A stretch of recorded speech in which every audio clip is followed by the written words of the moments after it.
Okay, I have to be honest. Sometimes we're all desperate for just one more client, one more project, just a little bit more money.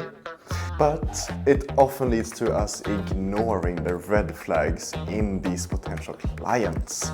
And that's exactly what I want to talk with you about today. Client red flags, specifically 11 of them.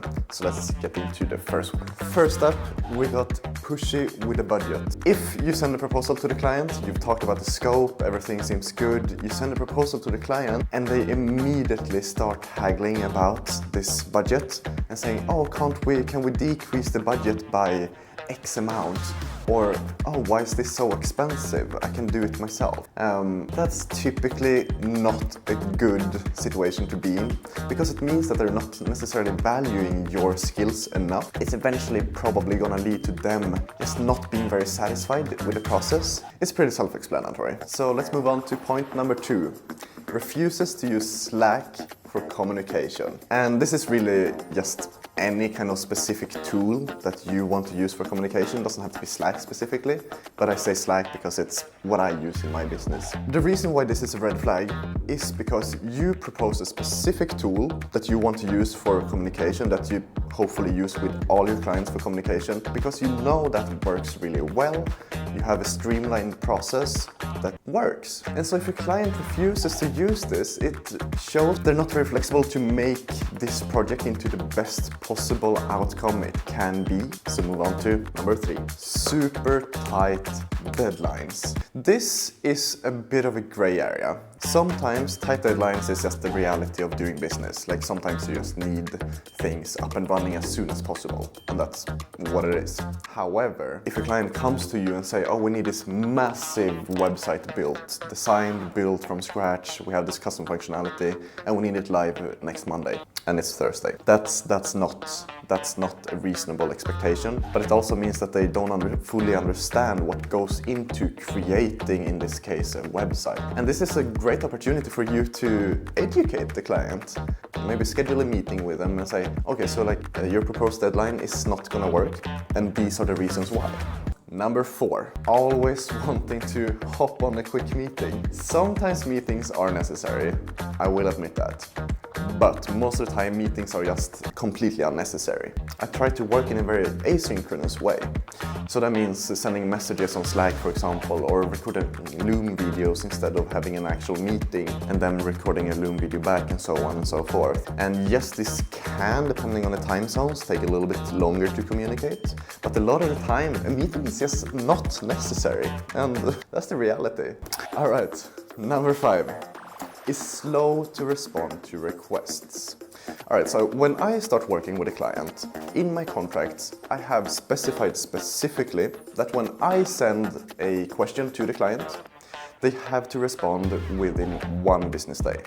So 24 hours. And the same goes if they ask something of me, I have to respond within 1 business day as well. This is to make sure that the project continues as expected and there are no delays, no missed deadlines and so on. And so if a client is very slow to respond, let's say 2, 3, maybe even 4 days, or worst case scenario, a full week, that is most likely gonna delay the project, and that puts you in a tricky position because you have to work harder, faster in order to meet that deadline, and that's just not a good place to be. Number 6. This is 6. Wants to make a lot of edits to the project contract. And this again can be a little bit of a gray area. It can be good, can be bad. And most of the time there are no edits made to the contract. However, I've had a few instances where the client wants to make very specific edits to the contract, add clauses such as related to deliverables or deadlines, expectations and so on. Typically, in my experience, this means that client isn't fully comfortable with working with you. They don't fully trust you as a professional, and so they want to have these extra safeguards in the contract to catch a worst case scenario. But on the other hand, it can also just mean that they're very particular about their legal situations. So it differs. And number 7 is very short in their communication, no like casual talk. I like to have a very friendly relationship with my clients. Yes, it's a professional relationship, but I like to call them friends as well.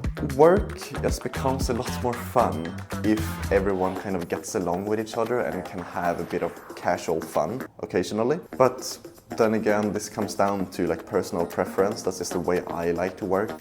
But I fully understand that some people just want a business transaction and that's all they're looking for, which is fine. It's just different expectations. And number 8, the client feels very unorganized. They perhaps don't have answers ready to questions that you're asking, which means that they don't fully know their business, like in and out. Or it can be that they're taking a very long time to sign a contract, taking a very long time to send the material that you request. And this is just kind of a general, kind of overarching idea I have and operate from, that if they are unorganized, it will most likely, or can at least, slow down the process and slow down your work, which might, worst case scenario, impact the deadline. And you never want that, of course.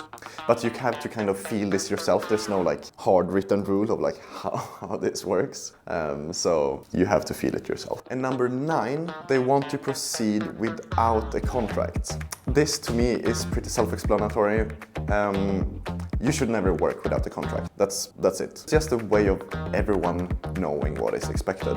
And in the case of any potential kind of legal trouble, you have this contract to go back to. And number 10, they claim that they can do your work quicker. It just means that they don't value your skills and they don't fully understand what goes into working with a professional. And honestly, my reaction to this, I've had it happen like once or twice.